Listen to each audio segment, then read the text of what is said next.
Warm greetings to everyone. I am Gurusanthosini, Assistant Professor and Department of Corporate Secretaryship with CA and Professional Accounting.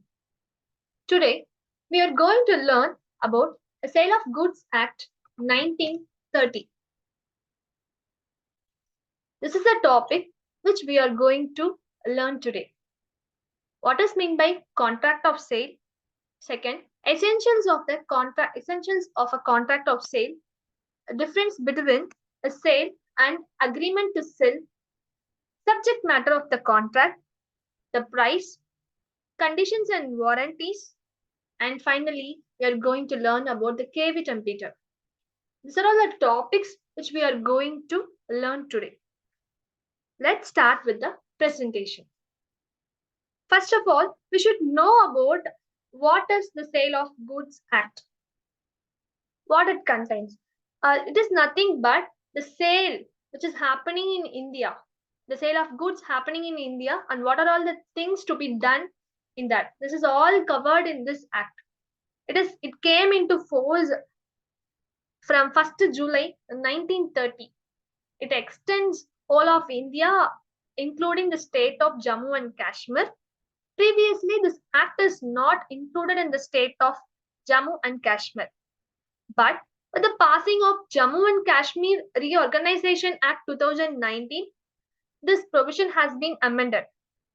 The word excluded the state of Jammu and Kashmir was changed as included the state of Jammu and Kashmir. Now it is applicable for the whole of India. And it contains 66 sections. In 1930, the sections from Indian Contract Act 76 to 123 of the Indian Contract Act 1872 were repealed and separate act called Indian Sale of Goods Act 1930 was passed. It came into force on 1st July 1930. It is borrowed from the English Sale of Goods Act 1893. Prior to the act, the law of sale of goods was contained in Chapter 7 of the Indian Contract Act 1872. The section 4 subsection 1 of the Indian Sale of Goods Act 1930 defines the contract of sale of goods. Now we see what is meant by contract of sale of goods. It is a contract whereby the seller transfers or agrees to transfer the property in goods to the buyer for a price. This means that there is a contract of sale between the buyer and seller in which the seller transfers or agrees to transfer the property for a price. This is called sale of goods. Sale of goods. And what are all the essentials of a contract of sale? See, the first point is very one, that is there should be at least two parties. One should be a seller and another one should be a buyer. For example, a club supplies of food and drinks to its member for a fixed price. This was held to be not a sale. A member of the club pays to the member jointly, that is to be the club. Members of a club are undivided joint owners and not part owners. And there are some exceptions for this rule. First one is, where a person's goods are sold in executions of the decree, he may himself buy them. Second point is, a part owner can sell his share to the other part owner. And third one is, where a pawnee sells the goods pledged with him on non-payment of bill money, the pawner may himself buy such goods. And the fourth one is, a partner may also buy the goods from the firm in which he is a partner. And final exception is, and the last one is, in case if there is a sale of auction, the seller may also reserve the right for making a bid. These are all the exceptions for the parties involved in the sale of contract. Agreement for the transfer of ownership. Transfer or agreement to transfer the ownership of goods. That means there must be an immediate transfer of an agreement. to transfer the general property in goods sold or agree to be sold. It should be with or without the physical possession of the goods. And third essentials of a contract of sale is the subject matter of the contract must necessarily be a goods. Sale of immovable property is not covered under this act. There is a sale of immovable property is not covered under this act. Goods means every kind of immovable property other than auctionable claims and money, and includes stocks and shares, growing crops, grass, trees and things attached to or forming part of the land. For example, when the trees were sold so that they were to be cut out and separated from land and taken away by the buyer. The contract was the sale of trees as movable goods. Further, money, auctionable claims, and immovable properties are excluded from the definition of goods because money is a legal tender. We know very well money is a legal tender, an essential part of every sales. So money cannot itself be the subject of sale. Auctionable claim means a claims. It is a claim which can be enforced by the legal auction or a suit. That must be transferred under Negotiable Instrument Act 1881.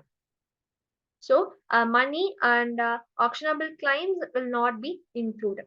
This is very important. And the fourth point is price consideration. That is, what is we know very well. The consideration means something in return. So here the consideration should be definitely by price. Consideration for transfer must be money paid or promised. Promised means in future we are going to realize a real value for that product, for that service, whatever it is, for that contract. So normally consideration, the transaction is not a contract of sale, and consideration may be partly in money or partly in goods or some other articles of the value. For example, we may see the refrigerator company supplies a new refrigerator of rupees 9,000 in exchange of old refrigerator and rupees 6,000 in cash. So it is a sale under the Sale of Goods Act. It is also an sale. It is a correct example, I think. Hope you can understand. Right. Next one is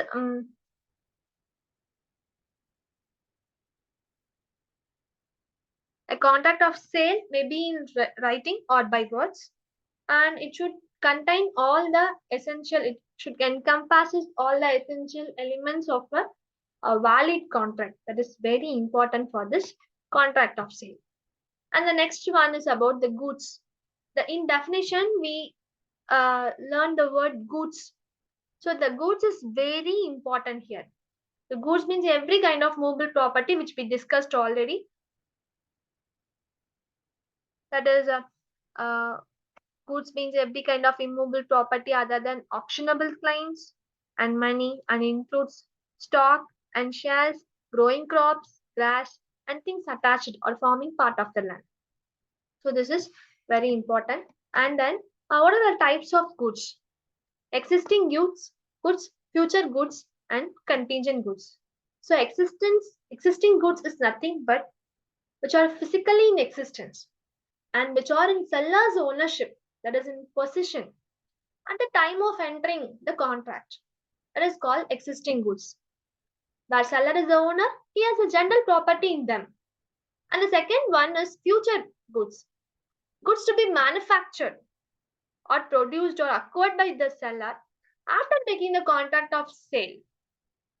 That is called future goods. Section 2, subsection 6 of the contract of sale defines a future good as a goods which will be delivered after a certain time. These goods may be either not at an existence or be in existence but not yet occurred by the seller. Here they had given some example. See, A agrees to sell to B all the milk that his cows may yield during the coming years. This is a contract for the sale of future goods. So, goods to be delivered in future. That is called as in future goods. At the same time, it may be either not at in existence or be in existence but not at occurred by the seller. This is very important. This is called future goods. And the last one is the contingent goods. Though a type of future goods, there are the goods, the acquisition of which by the seller depends upon the contingency, that is, which may or may not happen.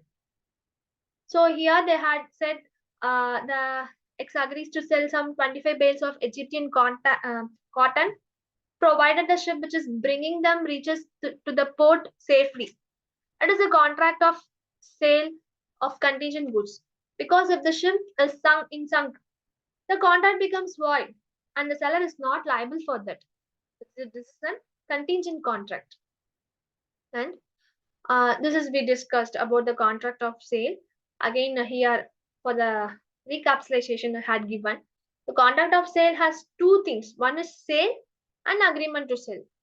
See, in sale, ownership in the goods is transferred by the seller to the buyer immediately.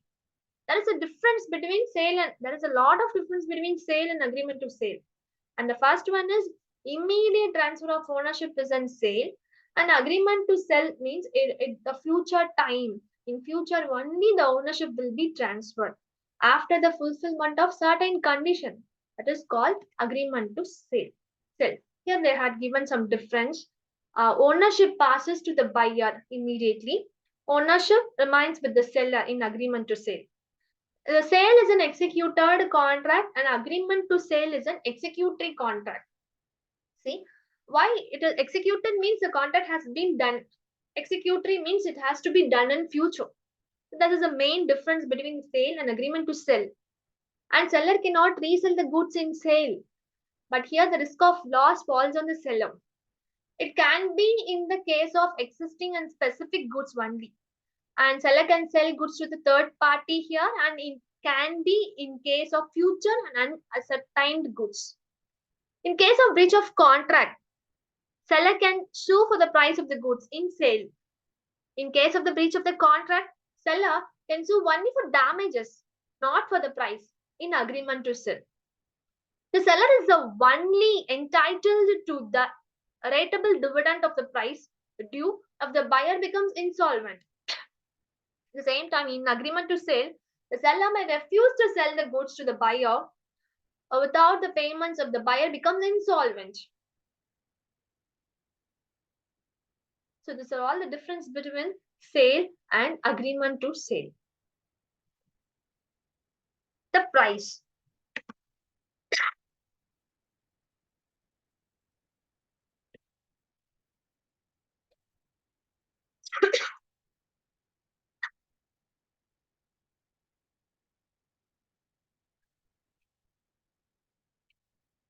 Price means a money consideration for a sale of goods. Old and rare coins are not included in the definition of the term money. How to fix the price? See, expressly stated, it should be expressly stated in the contract. Price to be fixed in the agreed manner, determined by the course of dealing between the parties.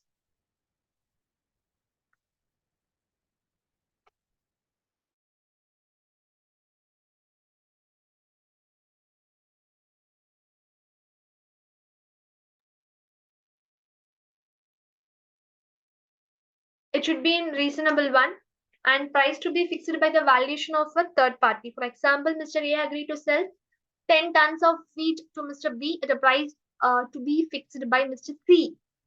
In case Mr. C refuses to fix the price, the contract between Mr. and Mr. B will be void. If, however, Mr. C is prevented either by Mr. A or Mr. B from fixing the price, the innocent party will be entitled to sue the defaulting party for damages. And the next topic is about the condition and warranties. So a party may make statements before entering into a contract or known as a representation. Where such representations are not a part of the contract, it has no legal consequences. So first we have to know about the what is meant by stipulation.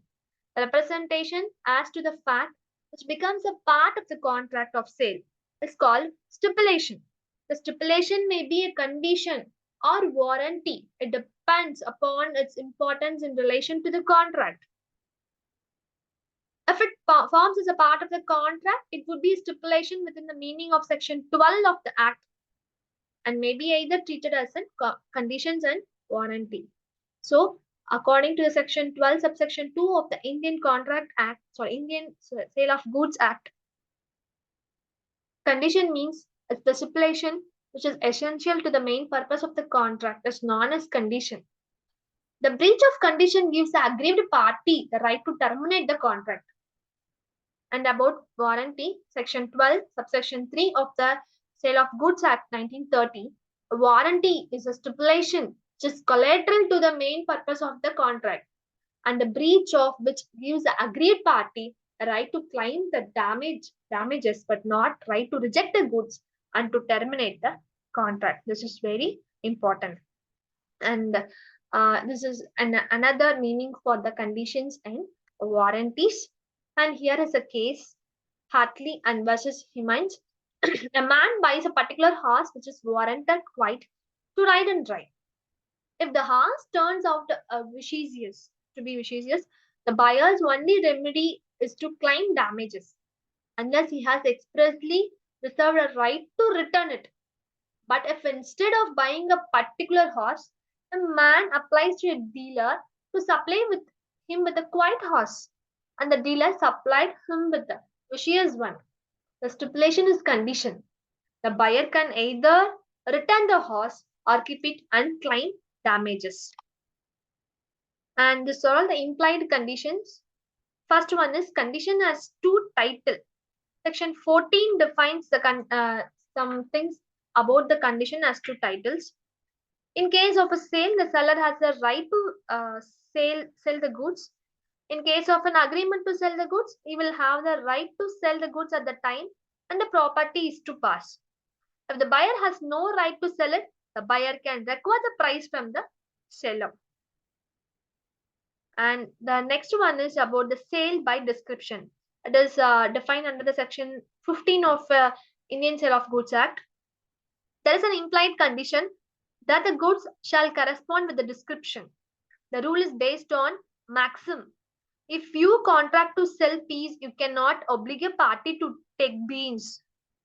Description means a particular class, kind, or variety of goods. It also includes any statement which may be essential to the identity of the goods contracted. For example, a contract of sale of Maruti car 2020 model is a contract of sale by description. So this is very important. The expression sale by description includes many situations. A lot of situations there. I will say something, some points only. The buyer has never seen the goods. The buyer has seen the goods. It may be sale by description. Packing of goods also forms a part of description. Sale by sample as well as by description. And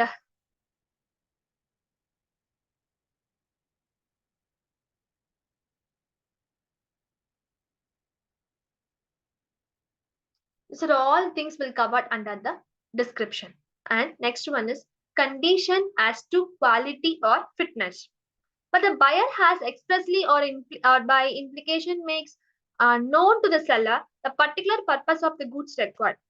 Buyer has relied on the seller's skill and judgment. The conditions, the implied condition as to quality or fitness will have some following things that are the buyer requires the goods for a particular purpose. The buyer makes known to the seller that particular purpose. The buyer relies on the seller's skill or judgment. So all very important thing regarding the condition as to quality or fitness. The purpose for which the goods are required may be certain form, the acts and conduct of the parties to the sale. There is no need to tell the seller the purpose for which he buys the goods. And there is one case study. Be a doctor purchased from a retailer to woolen underpants manufactured by D. Next day, after wearing one of them, he became ill. His illness was caused by a chemical irritant which A had negligently omitted to remove in the process of manufacturing. It was held that the implied condition of fitness for the buyer purpose was broken. So these all the things should be considered in the quality or fitness. Condition as to merchantability, that is very important. The goods should be bought by description from a seller who deals in the goods of the description. Here merchantability means the article must be of such quality and in such condition that a reasonable man would accept the article as for the performance of a promise. For example, color TV which gives only black and white pictures. It's not correct. A refrigerator which does not make the ice is not having the merchantability. This is all very important. And the sale by sample. Here we skip the third point, that is sale by sample. It is nothing but it is an implied condition that the bulk should correspond with the sample inequality. And the buyer shall have reasonable opportunity of comparing the bulk with the sample. The buyer should be free from any defect rendering them unmerchantable. But the contract is not separable, buyer can reject the whole or can claim the damages for the portion. That's all about the implied conditions. And implied warranties. Next one is about the implied warranties. Here, implied warranty of quiet possession, that is warranty as to undisclosed possession. Quiet possession is a warranty against disturbance of possession. Buyer will have the possession and enjoyment of the goods sold to him without disturbance by seller or any other person. For example, P purchased a second-hand typewriter from D for rupees 200 and spent 100 rupees on having it overhauled. Unknown to the parties, the typewriter was a stolen property, and P had to return it to the owner. It was held that he was entitled to recover the damages from the D. And the next one is warranty as to non-existence of encumbrances. That is warranty of freedom from encumbrances. There is an implied warranty on the part of the seller that the goods are free from any charge or encumbrances. This is very important. And disclosure of dangerous nature of goods is also one of the important element in implied warranties, and it should also fulfill the quality and fitness in the particular contract. That's all about the implied warranties. And unpaid sellers. It is nothing but the seller to whom the full price of the goods sold has not been paid. The price is known as unpaid seller. The seller of the goods is deemed to be unpaid in the following cases. The prices must not be due but not paid. A negotiable instrument like checks and bill of exchange was received, but some has been dishonored. The seller who has obtained a decree for the price of the goods will also be an unpaid seller if the decree has not been satisfied. The seller shall be called on unpaid seller even when only a small portion of the price remains to be paid. The seller must be an immediate right of action for the price. These are all the essential things in the unpaid sellers. And the last one is buyer beware. That is nothing but caveat emptor. This is doctrine of caveat emptor. Caveat emptor is a fundamental principle of the law of Sale of Goods Act. It means caution, which is what we saw buyer beware. Let the buyer beware. And a buyer must buy goods only after satisfying himself of their quality and fitness. Section 16 states, subject to the provision of this act or of any other law for the time being enforced, there is no implied contract or warranty or condition as to the quality or fitness for any particular purpose of the goods supplied under the contract of sale. For example, there was a sale by a sample of a woolen manufactured cloth to a merchant who was a tailor, who was also a tailor. The buyer required the cloth for making a special uniform, but this fact was not known to the seller. Owing to the later defect in the cloth, which was also there is a sample, it was unfit for the purpose. But there was nothing to show that it was unfit for other person. Was held that buyer was without remedy, without having any remedy. So the buyer should be beware. This is called a caveat emptor. And the last one is auction of sale. See, and then we are having some exceptions in the doctrine of caveat emptor. In case of any misrepresentation of the seller, in case of concealment of latent defects by the seller, in case of sale of description and samples, condition as to the merchantability, condition as to fitness and quality of fitness for buyer purpose, condition of wholesomeness. This is about the caveat emptor. And the last one is auction of sale. Sale of auction is a public sale. The goods are generally sold to the highest bidder. These are all the rules. But the goods are put for the sale in lots. Each lot and prima facie demand deemed to be the subject of the separate contract of sale. The sale is complete, but the auctioneer announces its completion by the fall of hammer or in other customary manner. A right to bid may be reserved expressly by or on behalf of the seller, and where such right is expressly so reserved, but not otherwise. The seller on any one person on his behalf may subject to the provision herein after contained bid at the auction. When a seller is not notified, be subject to the right to bid on behalf of the seller, it shall not be lawful for the seller to bid himself or to employ any person to bid at such a sale, or for the auctioneer knowingly to take any bid from the seller or any such persons.